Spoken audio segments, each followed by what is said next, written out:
नमस्कार दोस्तों। आज का अपना टॉपिक है सोफिस्ट संप्रदाय। देखिए दोस्तों, जो सोफिस्ट हैं ये ग्रीक दर्शन के व्यवसायिक गुरु माने जाते हैं।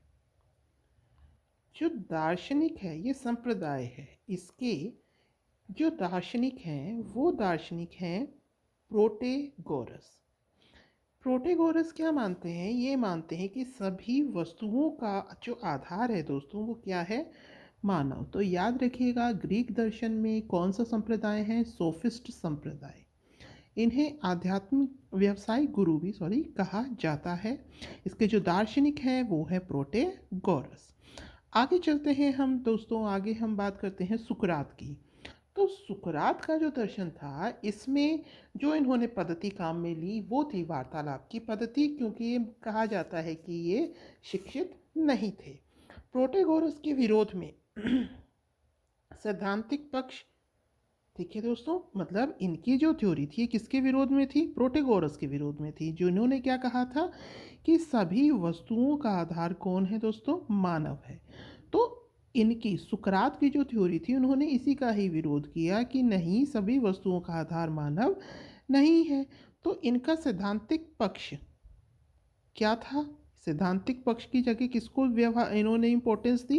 व्यवहारिक पक्ष को। ठीक है दोस्तों, सैद्धांतिक पक्ष की जगह इन्होंने किसको इंपॉर्टेंस दी थी? व्यवहारिक पक्ष को।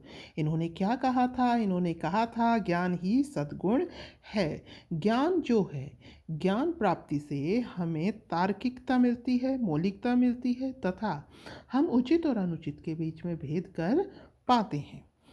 इसके अलावा इन्होंने और कथन कहे, और कथन क्या है? सद्गुणों की एकता का सिद्धांत, और मुझे इस बात का ज्ञान है कि मैं अज्ञानी हूँ।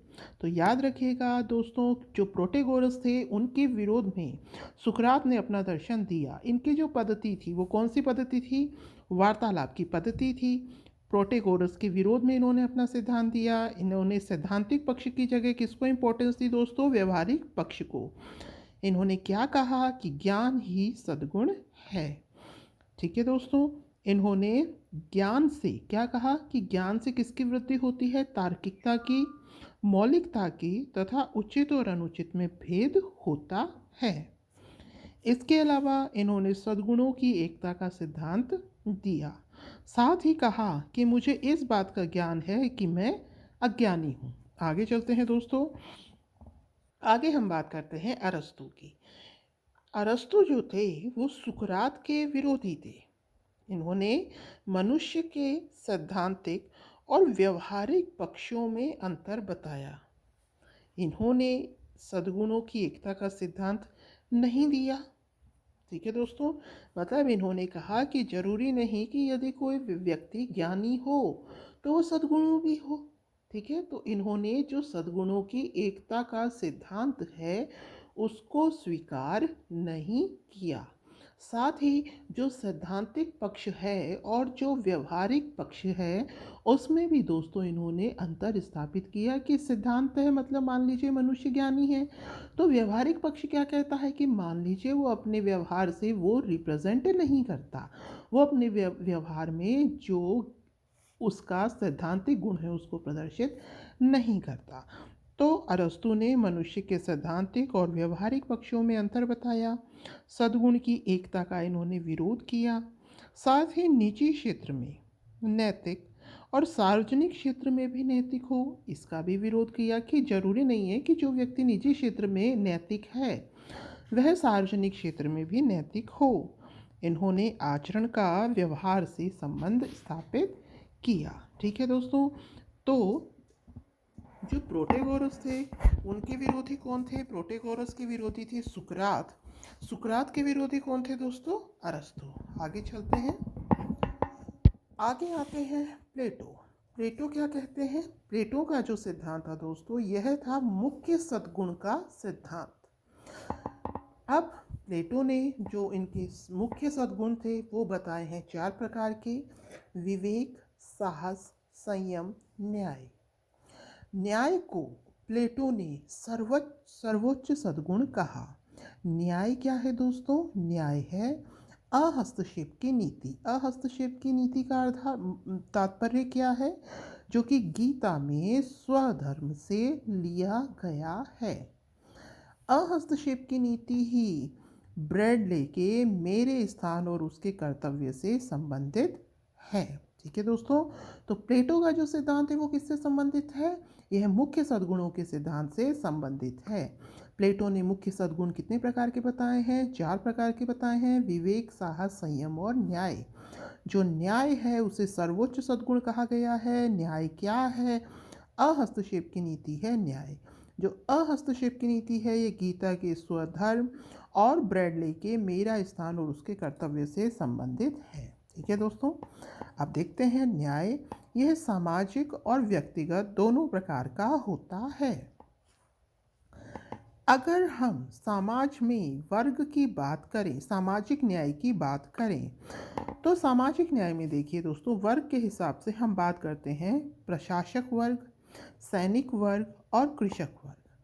इनके लिए कौन कौन से सद्गुण वर्णित है देखते हैं। प्रशासक वर्ग के लिए विवेक, मतलब कोई भी प्रशासक है उसको डिसीजन लेने पड़ते हैं तो वो विवेक के साथ उन डिसीजंस को ले।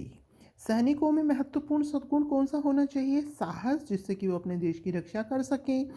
और जो कृषक वर्ग है दोस्तों, इनमें मुख्यतः कौन सा सद्गुण होना चाहिए? संयम। और न्याय क्या है? विवेक, साहस, संयम, न्याय होता है चौथा सद्गुण। तो दोस्तों जो न्याय है वो तीनों वर्गों का अपने कार्यों को संपन्न करना है। हस्तक्षेप की नीति ही तो न्याय है। तो अगर तीनों वर्ग अपने अपने कार्यों को फुल डेडिकेशन से संपन्न करेंगे, यही क्या है दोस्तों? यही है न्याय। ठीक है दोस्तों,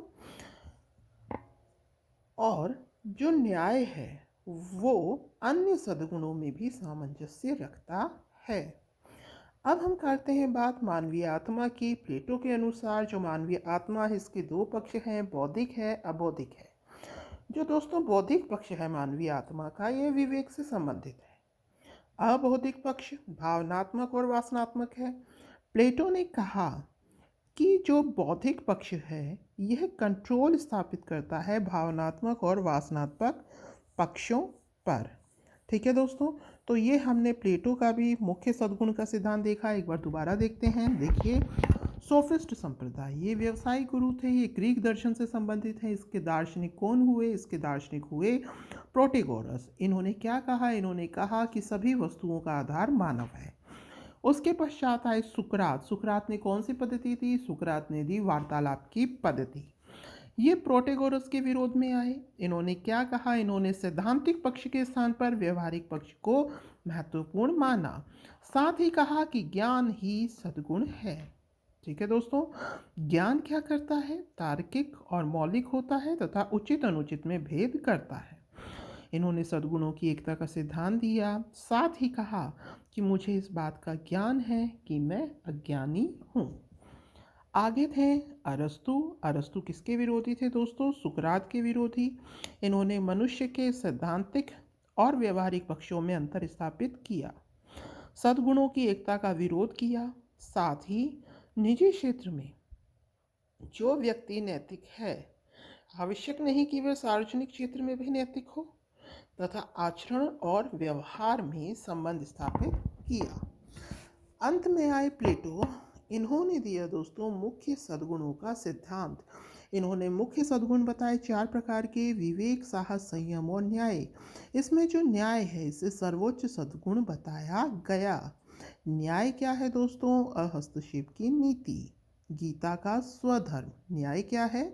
अहस्तक्षेप की नीति। इसके अलावा ये ब्रेडले के मेरा स्थान और उसके कर्तव्य से भी संबंधित है। न्याय जो है दोस्तों वो सामाजिक और व्यक्तिगत दोनों प्रकार का है। अगर हम समाज में विभिन्न वर्गों की बात करें तो वे हैं प्रशासक वर्ग, सैनिक वर्ग और कृषक वर्ग। इस हेतु इन्होंने अलग अलग कार्य बता रखे हैं। प्रशासक वर्ग हेतु विवेक, सैनिक हेतु साहस, कृषक हेतु संयम। तो विवेक, साहस, संयम। न्याय की बात करें तो न्याय क्या है दोस्तों? तीनों वर्गों का अपने अपने कार्यों को संपन्न करना ही क्या होता है दोस्तों? न्याय। अन्य सद्गुणों में सामंजस्य भी स्थापित करता है न्याय। साथ ही इन्होंने यह भी बताया कि मानवीय आत्मा के दो पक्ष हैं, बौद्धिक और अबौद्धिक। जो बौद्धिक पक्ष है उसके तहत आता है दोस्तों विवेक, और अबौद्धिक पक्ष के तहत आता है भावनात्मक और वासनात्मक पक्ष। जो बौद्धिक पक्ष है यही नियंत्रित करता है भावनात्मक और वासनात्मक पक्षों को। तो दोस्तों ये अपने दार्शनिक थे। ठीक है, आगे जो और दार्शनिक हैं उनके बारे में हम अगले वीडियो में पढ़ेंगे। तब तक के लिए धन्यवाद। Have a nice day.